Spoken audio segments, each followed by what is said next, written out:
This is a demonstration on a Block of the Month project I'm doing in Software Club.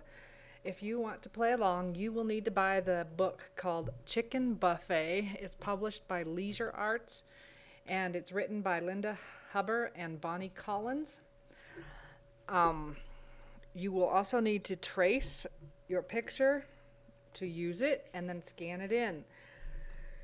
I've already done that, so I'm going to go over to Picture View and click on the Load Picture icon, and you need to find where you have put that picture. You need to change your file types, probably, unless it's a bitmap, to all picture files. And I am doing Chicken Divan. Open. Okay. Now, I traced this out of the book. It came with just parts, not the whole picture. And in the book, the images had already been reversed for tracing on diffusible web, and I have just scanned it that way. So if you want to flip it so it's going the direction of the finished pictures in the book, then you would go Arrange and Mirror Horizontal, and there he is. This is scanned in at exactly the same size as the finished pattern in the book, so I'm going to leave it alone and switch over to Design View, and I'm going to hide my hoop. I will have to use the multi-hooping feature when I'm finished. When we do applique, we need to look and see what's furthest back, and in this case the things that are furthest back are the lamp and the legs on the couch, so those are what I'm going to digitize first. For this design, I'm only using the auto applique, not the advanced applique. So I'm going to click on that. And before I get started, I want to look at my object properties. I'm going to be using the blanket stitch for my cover stitch. And I'm going to be bouncing back and forth between 2.5 millimeter width and 2.5 millimeter spacing and 2 millimeter for both of those, just depending on what I'm doing. Tighter curves and the points work better with the smaller stitch. And then I'm going to say okay. I do want the placement line, and the first thing I'm going to digitize is the lamp pole.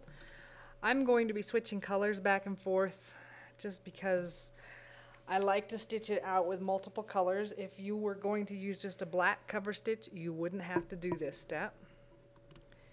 So I'm going to use brown, and just like manual applique, I need underlaps,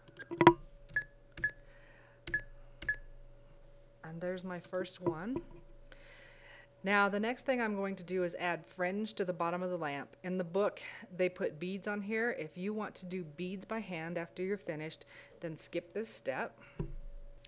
I'm going to zoom in on the lamp,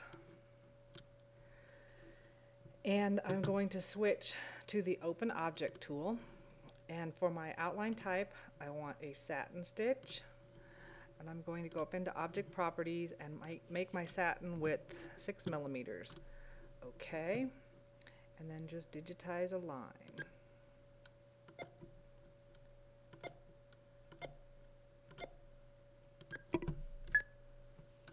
Alright, now I can play with this using my Select Object tool.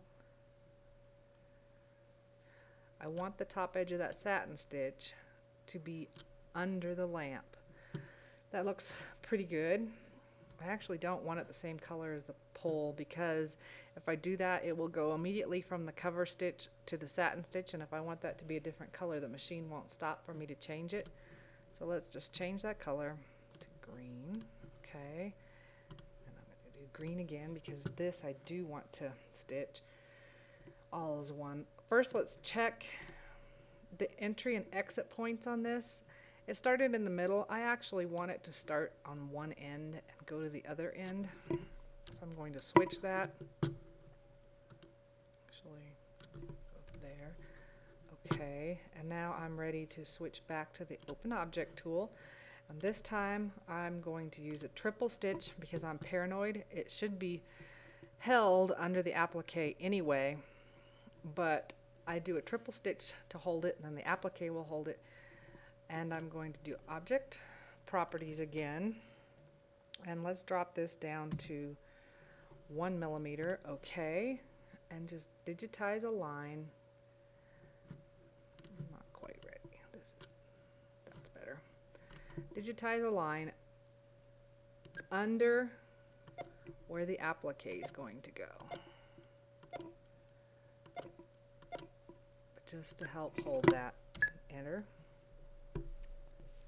Now I'm ready to switch back to the auto applique tool and digitize the lampshade. I will change our color again.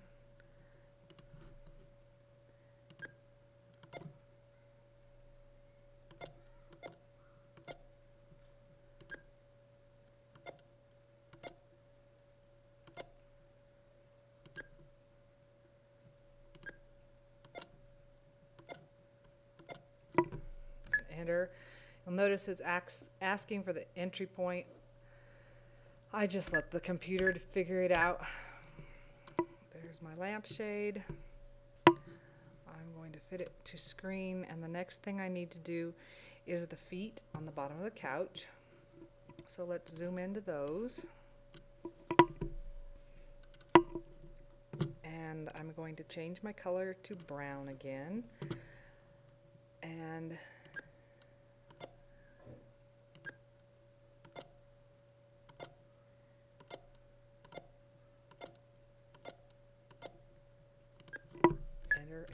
enter.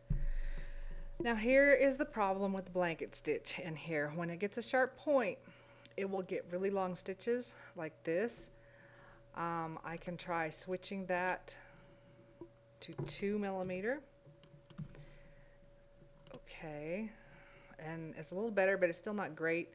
So what I do when I get sharp points like that, I'll switch to a satin stitch. So we're going to go satin. Width is 2.5 and the spacing was 0.4. That's the default. Okay, and there's that, and it just looks a little better.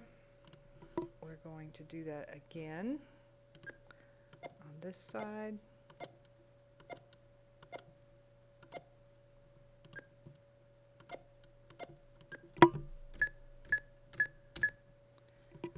Okay.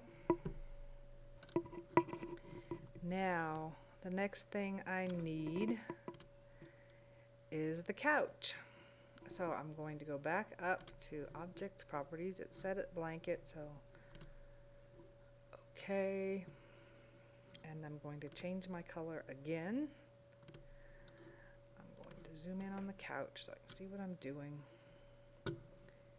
And off we go.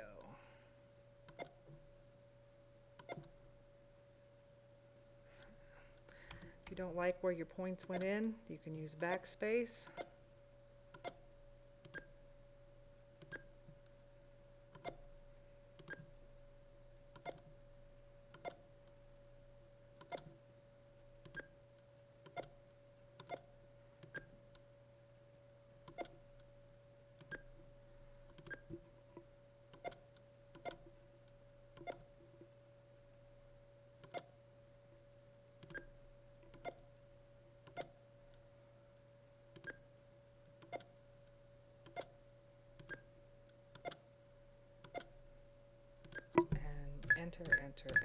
Enter.